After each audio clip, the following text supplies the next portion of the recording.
ज्ञान बिंदु कोचिंग के डायरेक्टर, उनको अगर जेल नहीं भेजा जाता तो मामला आगे नहीं बढ़ता। वो फायरिंग किए तो फिर खान सर को अरेस्ट क्यों नहीं किया गया, जेल क्यों नहीं भेजा गया? ये सब अगर हमको खान सर से पर्सनली कोई दुश्मनी होती तो हम उनको मैसेज क्यों करते? उतनी रात सब में भर गया खान सर वर्सेज रोशन आनंद। तो इससे अभ्यर्थियों को नुकसान हुआ है। दावा करता कि मेरे कोचिंग से इतना रिजल्ट हुआ है तो वो सार्वजनिक करे रोल नंबर सहित। टोपी पहनाते हैं, टीचर टोपी पहनाते हैं तो ये अभ्यर्थियों को टोपी पहनाने वाला काम बंद करे। आप किस तरीके से देख रहे हैं? देखिए, सबसे पहले तो मैं ये बता दूं कि यह दो कोचिंग संस्थानों और दो कोचिंग शिक्षकों के बीच की लड़ाई है और इसको इसी नज़रिए से देखना चाहिए।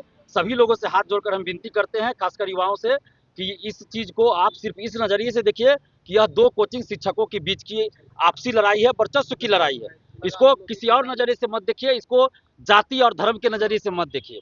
और हम यही अपील करेंगे सबसे पहले कि इन कोचिंग शिक्षकों के बीच या आगे भी इस तरह की घटना दोबारा न हो, इस चीज़ को ध्यान में रखा जाए और प्रशासन को भी इसमें बीच बचाव का रास्ता अपनाना चाहिए। एक समन्वय समिति बनाना चाहिए जिसमें पटना के कुछ वरिष्ठ जो शिक्षकगण हैं, कोचिंग शिक्षक है वो रहे, पटना यूनिवर्सिटी के शिक्षकगण रहे, कुछ एडवोकेट रहे जो बड़े माने उम्र में जो बड़े हैं वो लोग रहे, कुछ रिटायर्ड जज रहे। अगर लगे उनको कि हमारे जैसे छात्र नेता को भी रखे तो रखे, अगर नहीं जरूरत लगे तो नहीं रखे, लेकिन बुद्धिजीवियों की एक टीम बनाए ताकि आगे भी, और ये पहली बार ऐसा नहीं हुआ है, इससे पहले भी पटना में कोचिंग संस्थानों के बीच मारपीट, पत्थरबाजी और बमबाजी ये सब होता रहा, लेकिन मीडिया में इतना नहीं चला, नेशनल चैनल पे नहीं चला। लेकिन इस बार जिस तरह की घटना हुई और इसको जिस तरह से मीडिया में रखा गया बात, तो गोलीबारी और ये पत्थरबाजी की बात, तो इससे बिहार की छवि खराब हुई है।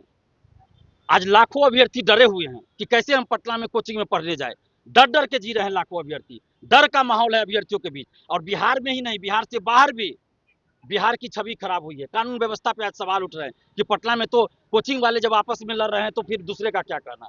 तो ये बहुत दुखद घटना है। शिक्षकों को भी चाहिए कि ऐसी घटना न हो, इसका ख्याल रखे, और आपस में कुछ मनमुटाव है, मतभेद है, तो आपस में मिल के समझाए। अरे छात्र जब लड़ते हैं तो शिक्षक समझाते हैं, और जब शिक्षक ही आपस में इस तरह से दो बड़े बड़े शिक्षक लड़ेंगे तो कौन समझाएगा? तो इसलिए शिक्षक जितने भी हैं आपसी गुटबाजी बंद करें और आपस में मिलजुल कर रहें, एक अच्छा संदेश दे। और यहाँ पर जो रोशन आनंद सर हैं, ज्ञान बिंदु कोचिंग के डायरेक्टर, उनको अगर जेल नहीं भेजा जाता तो मामला आगे नहीं बढ़ता। तो पुलिस ने भी इसमें ज़्यादा ही कुछ तत्परता दिखा दिया। पुलिस को चाहिए था, जिला पटना पुलिस को, कि थोड़ा संयम रखते, सभी पक्षों को सुनते, पूरा जांच अच्छे से करते, 2-3 दिन वेट करते, पूछताछ के लिए लाया गया, उनको छोड़ दिया जाता, फिर पूछताछ के लिए लाया जाता, वेट करते कुछ दिन। लेकिन ये हड़बड़ी में तुरंत पूछताछ के लिए लाया गया और जेल भेज दिया गया, इसी से मामला बिगड़ गया।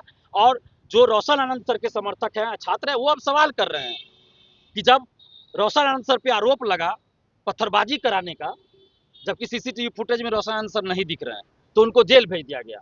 लेकिन सीसीटीवी फुटेज में दिख रहा है कि खान सर के गार्ड जो है वो फायरिंग किए, तो फिर खान सर को अरेस्ट क्यों नहीं किया गया, जेल क्यों नहीं भेजा गया? ये सवाल रोशन आनंद सर के समर्थक और उनके छात्र छात्राएं कर रहे हैं, और वाजिब भी है। हम सरकार से ये मांग कर रहे हैं, जिला प्रशासन, पटना पुलिस से मांग कर रहे हैं कि रोशन आनंद सर को रिहा कीजिए जल्द से जल्द, और दोनों शिक्षकों के बीच वार्ता करवाइए और पटना के सभी कोचिंग शिक्षकों के बीच वार्ता करवाइए, ताकि आगे इस तरह की घटना न हो।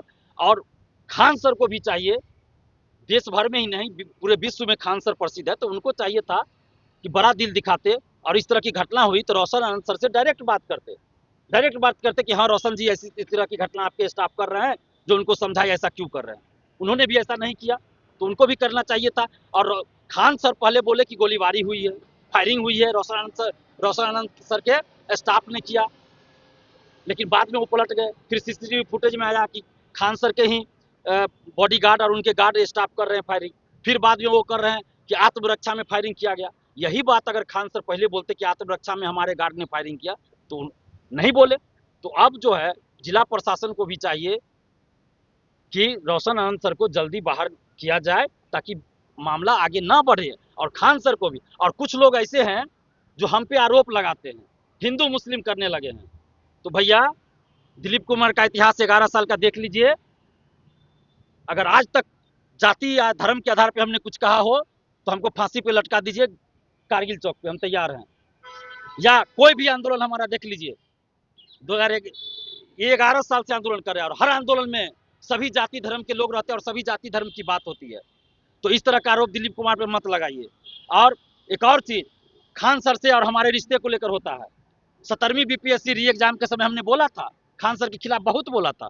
वो उस सिचुएशन के अनुसार हमने बोला था कि खान सर ने सबूत की बात की और सबूत नहीं दिया, तो हमने कहा कि सबूत दीजिए, नहीं दिए, तो वहां पे हमने खान सर का विरोध किया था।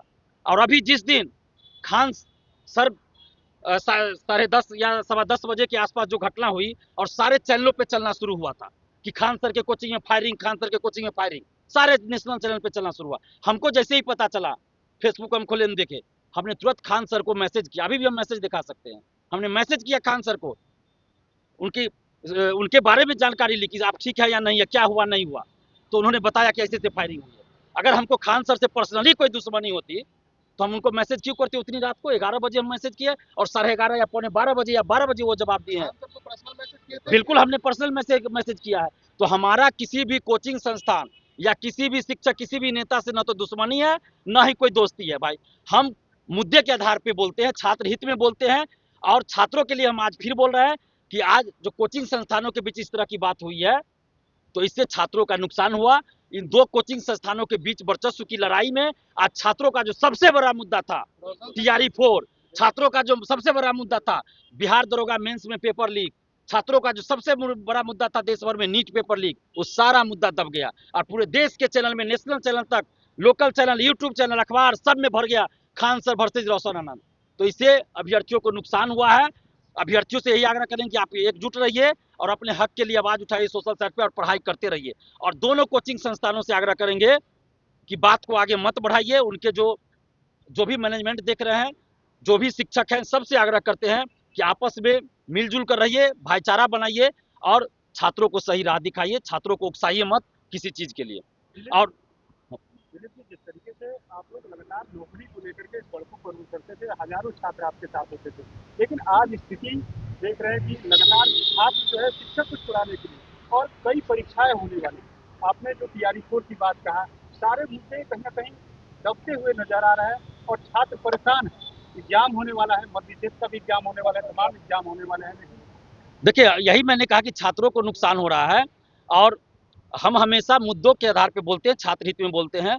तो अभी भी हमारा यही है कि छात्र हित में काम हो। और एक और चीज जो हम मांग करते हैं सरकार से, सम्राट चौधरी जी से हाथ जोड़कर विनती है कि आगे इस तरह की घटना न हो, इसके लिए सख्त कदम उठाने की जरूरत है।